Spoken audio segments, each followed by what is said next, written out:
打哈欠的小熊。每当熊们打起哈欠，那就是冬天到了。熊要睡整整一个冬天，才会变得精神起来。大雪一下，熊们就钻进洞里，舒舒服服地睡起来，打呼噜、做梦、磨牙、说梦话，这就是他们一个冬天里要做的事儿。只是有一只小熊不肯马上冬眠，因为有一只小鸟嘲笑它说：“熊的洞可真老土啊！”于是它就不愿意睡在洞里，它开始挖泥建屋子。好不容易建起了一间泥屋子，小熊终于可以进去睡大觉了。但是又有一只鸟嘲笑它说：“现在谁还盖这种破泥屋子呀？也太难看了。”小熊一听，赶紧钻出屋子，开始到处找大石头，它要建一间气派的石头屋子。好不容易垒完了石头，屋子建好了，小熊终于可以进去睡大觉了。但是又有一只鸟路过时嘲笑说：“现在都用木头建屋子，谁还建这石头屋子呀？太不轻巧了。”小熊一听，赶紧钻出屋子，到处寻找木头。它要建一间轻巧的木头屋子。好不容易建起了一间木头屋子，终于可以进去睡大觉了。但是你知道吗？又有一只鸟路过时嘲笑它说：“这是谁建的木头屋子呀？里头这么暗，太不时髦了。”小熊一听，赶紧钻出屋子，它要建一间又亮又时髦的屋子。可是用什么来建呢？小熊四处找呀找，终于找到了一样又亮又时髦的东西——冰块儿。好不容易建起了一间冰屋子，终于可以进去睡大觉了。只是冬天已经过去一大半了，等小熊刚一睡着，春天就来了。这回小熊是湿淋淋地醒过来的，因为他的冰屋子化了，他打了一个哆嗦，打了一个喷嚏，还打了一个大大的哈欠。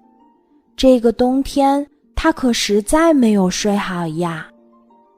所以从春天到夏天，从夏天到秋天，当别的熊兴高采烈地到处玩的时候，小熊总是蹲在那儿打哈欠。他一共打了59836个哈欠。小熊真是受够了。当冬天再一次来临，他下了决心，一定要到洞里痛痛快快地睡一个冬天。漂亮的小木屋。小熊、小猫和松鼠住在森林里的一间小木屋里。小熊力气大，每天拖地板，地板拖得干干净净的。小猫很勤快，每天擦窗子，擦得锃亮锃亮的。松鼠真灵巧，每天洗盘子洗碗，洗得清清爽爽的。客人来了，小公鸡和小黄狗说：“哟，地板是谁拖的？窗子是谁擦的？盘子和碗是谁洗的？真干净。”有一天，小熊不想拖地板了，打算出去找蜂蜜，就说：“地板一天不拖没关系。小猫不想擦窗子了，打算出去钓鱼，就说窗子一天不擦没关系。松鼠不想洗盘子洗碗了，打算出去摘葡萄，就说碗一天不洗没关系。几天过去了，小木屋变得又脏又乱。瞧，老鼠钻进屋里，正在啃盘子里的剩余骨头呢。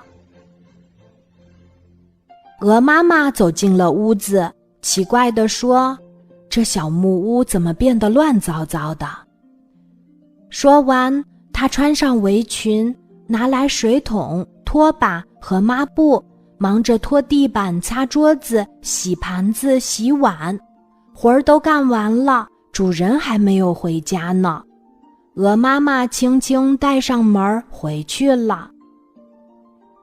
黄昏，小熊、小猫和松鼠回来了，看见小木屋干干净净的，都很纳闷儿，但谁也没开口。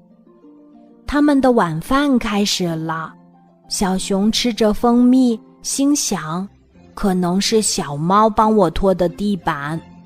小猫吃着鱼，心想，可能是松鼠帮我擦的窗子。松鼠吃着葡萄，心想，可能是小熊帮我洗了盘子和碗。吃过晚饭，大家洗脸睡觉，可是3个小伙伴怎么也睡不着。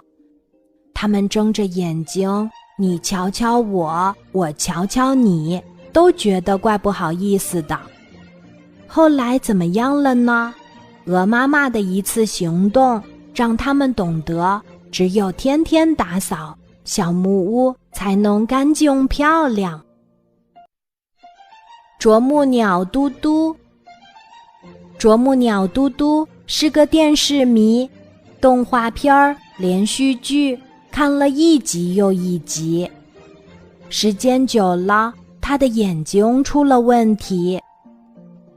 这一天，嘟嘟正在吃早饭，突然电话铃响了，森林里发生了虫害，催他赶紧去上班呢。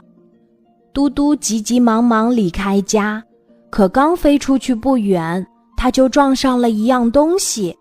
嘟嘟想，这一定是大树，我要赶快捉虫子。噗噗噗，刚啄了几下，咦，这声音怎么不对呀？这时兔妈妈说话了，嘟嘟，你啄错了，这是我种的丝瓜，不是大树。哦，兔妈妈，对不起，我的眼睛出了点问题。再见，我得赶快捉虫子去了。飞呀飞，咚，它又撞上了一样东西。嘟嘟心想，这回一定是大树了，赶快啄。通通通，咦，这声音好像也不对呀。这时传来了黑熊的惊叫声，哎呦，我的啤酒！原来这次嘟嘟又啄错了，他把黑熊的啤酒桶啄了3个小洞。熊大叔，对不起，我的眼睛出了点问题，再见。飞呀飞，咚，他又撞上了一样东西。哟，这回声音更不对了。这时传来了斑马气呼呼的声音，你瞎啄什么呀？把人家的脖子当大树了。斑马老师，实在对不起，我的眼睛出了点问题。听说嘟嘟的眼睛出了问题，斑马老师安慰他说，没关系没关系，我认识眼镜店的师傅，他一定会帮助你的。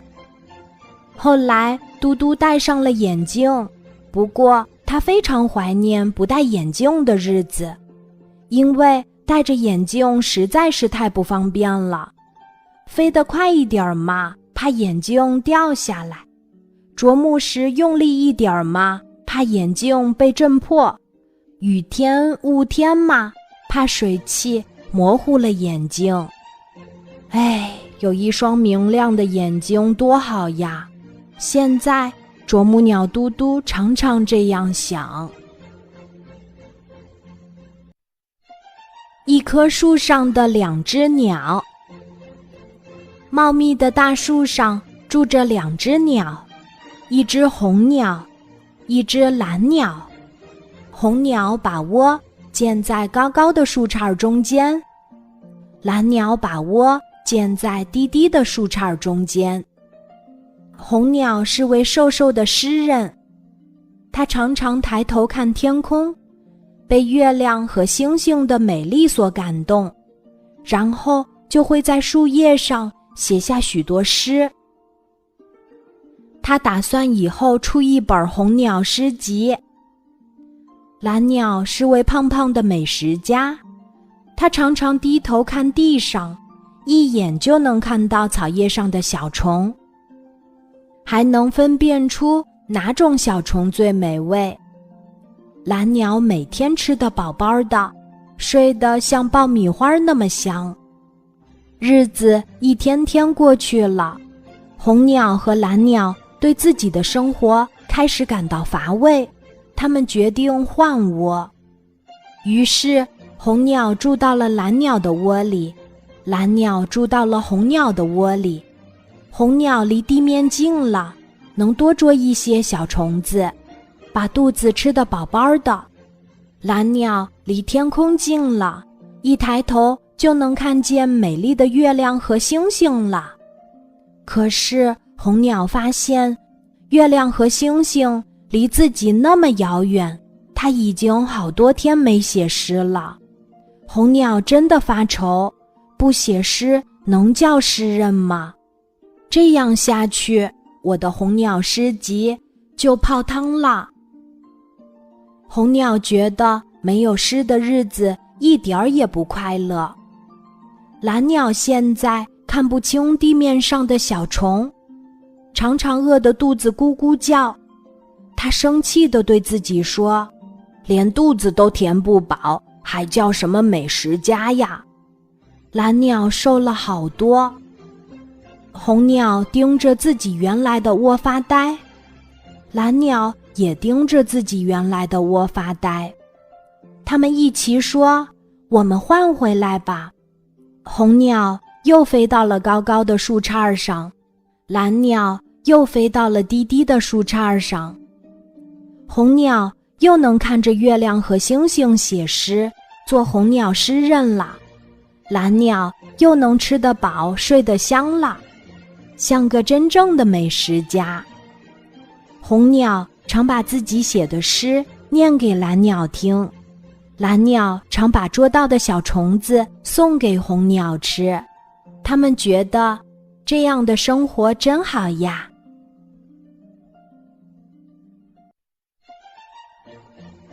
打哈欠的小熊。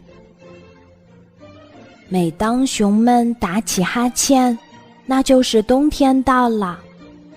熊要睡整整1个冬天，才会变得精神起来。大雪一下，熊们就钻进洞里，舒舒服服地睡起来，打呼噜、做梦、磨牙、说梦话，这就是他们1个冬天里要做的事儿。只是有一只小熊不肯马上冬眠，因为有一只小鸟嘲笑它说，熊的洞可真老土啊。于是它就不愿意睡在洞里，它开始挖泥建屋子。好不容易建起了一间泥屋子，小熊终于可以进去睡大觉了。但是又有一只鸟嘲笑它说，现在谁还盖这种破泥屋子呀？也太难看了。小熊一听，赶紧钻出屋子，开始到处找大石头，它要建一间气派的石头屋子。好不容易垒完了石头，屋子建好了，小熊终于可以进去睡大觉了。但是又有一只鸟路过时，嘲笑说：“现在都用木头建屋子，谁还建这石头屋子呀？太不轻巧了。”小熊一听，赶紧钻出屋子，到处寻找木头。他要建一间轻巧的木头屋子。好不容易建起了一间木头屋子，终于可以进去睡大觉了。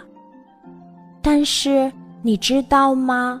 又有一只鸟路过时，嘲笑他说：“这是谁建的木头屋子呀？里头这么暗，太不时髦了。”小熊一听，赶紧钻出屋子。他要建一间又亮又时髦的屋子，可是用什么来建呢？小熊四处找呀找，终于找到了一样又亮又时髦的东西——冰块儿。好不容易建起了一间冰屋子，终于可以进去睡大觉了。只是冬天已经过去一大半了，等小熊刚一睡着，春天就来了。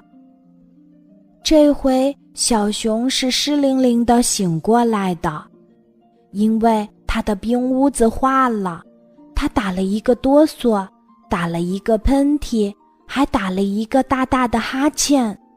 这个冬天他可实在没有睡好呀。所以从春天到夏天，从夏天到秋天，当别的熊兴高采烈地到处玩的时候，小熊总是蹲在那儿打哈欠。他一共打了59836个哈欠。小熊真是受够了。当冬天再一次来临，他下了决心，一定要到洞里痛痛快快地睡一个冬天。漂亮的小木屋。小熊、小猫和松鼠住在森林里的一间小木屋里。小熊力气大，每天拖地板，地板拖得干干净净的。小猫很勤快，每天擦窗子，擦得锃亮锃亮的。松鼠真灵巧，每天洗盘子洗碗，洗得清清爽爽的。客人来了，小公鸡和小黄狗说：“哟，地板是谁拖的？窗子是谁擦的？盘子和碗是谁洗的？真干净。”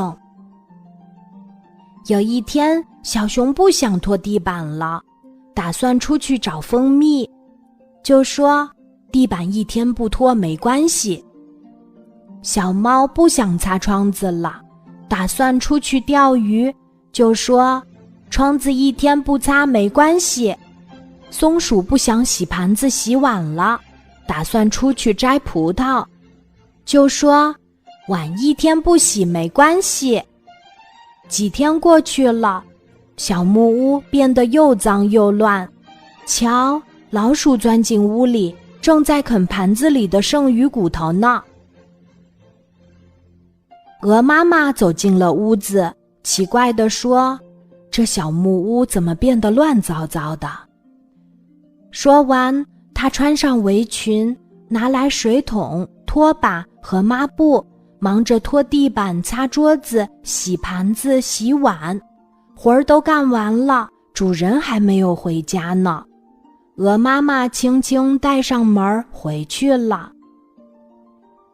黄昏，小熊、小猫和松鼠回来了，看见小木屋干干净净的，都很纳闷儿，但谁也没开口。他们的晚饭开始了，小熊吃着蜂蜜，心想：可能是小猫帮我拖的地板。小猫吃着鱼，心想：可能是松鼠帮我擦的窗子。松鼠吃着葡萄，心想：可能是小熊帮我洗了盘子和碗。吃过晚饭，大家洗脸睡觉，可是3个小伙伴怎么也睡不着。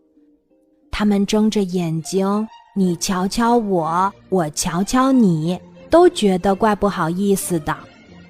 后来怎么样了呢？鹅妈妈的一次行动，让他们懂得，只有天天打扫，小木屋才能干净漂亮。啄木鸟嘟嘟。啄木鸟嘟嘟是个电视迷，动画片儿、连续剧看了一集又一集。时间久了，他的眼睛出了问题。这一天，嘟嘟正在吃早饭，突然电话铃响了，森林里发生了虫害，催他赶紧去上班呢。嘟嘟急急忙忙离开家，可刚飞出去不远，他就撞上了一样东西。嘟嘟想，这一定是大树，我要赶快捉虫子。噗噗噗，刚啄了几下，咦，这声音怎么不对呀？这时兔妈妈说话了，嘟嘟，你啄错了，这是我种的丝瓜，不是大树。哦，兔妈妈，对不起，我的眼睛出了点问题。再见，我得赶快捉虫子去了。飞呀飞，咚，他又撞上了一样东西。嘟嘟心想，这回一定是大树了，赶快啄。通通通，咦，这声音好像也不对呀。这时传来了黑熊的惊叫声，哎呦，我的啤酒！原来这次嘟嘟又啄错了，他把黑熊的啤酒桶啄了3个小洞。熊大叔，对不起，我的眼睛出了点问题，再见。飞呀飞，咚，他又撞上了一样东西。哟，这回声音更不对了。这时传来了斑马气呼呼的声音，你瞎啄什么呀？把人家的脖子当大树了。斑马老师，实在对不起，我的眼睛出了点问题。听说嘟嘟的眼睛出了问题，斑马老师安慰他说，没关系没关系，我认识眼镜店的师傅，他一定会帮助你的。后来嘟嘟戴上了眼镜，不过他非常怀念不戴眼镜的日子，因为戴着眼镜实在是太不方便了。飞得快一点嘛，怕眼镜掉下来；啄木时用力一点嘛，怕眼镜被震破；雨天雾天嘛，怕水汽模糊了眼睛。哎，有一双明亮的眼睛多好呀！现在啄木鸟嘟嘟常常这样想。一棵树上的2只鸟。